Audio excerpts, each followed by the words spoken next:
Les urbanitzacions s'han de trepitjar, s'han de viure i s'ha d'escoltar de primera mà els veïns i veïnes que hi resideixen i que pateixen dia a dia les innumerables mancances que es troben.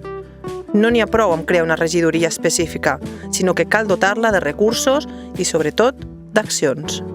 La seguretat de les persones que viuen a les urbanitzacions de Rubí és una prioritat que cal abordar ja. L'excés de velocitat en la que circulen els vehicles és un problema que pot posar en perill a les persones que passegen per aquestes zones.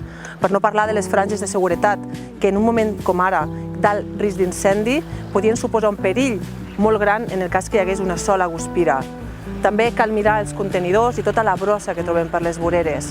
Les urbanitzacions s'han de prioritzar ja. L'extensió total que ocupa les urbanitzacions de Rubí duplica gairebé l'extensió del nucli urbà de la ciutat central. Hi viuen més de 6.000 persones. És evident que les inversions que arriben en aquesta zona no són suficients i s'ha de treballar per millorar més accions i més projectes. Reiniciem Rubí.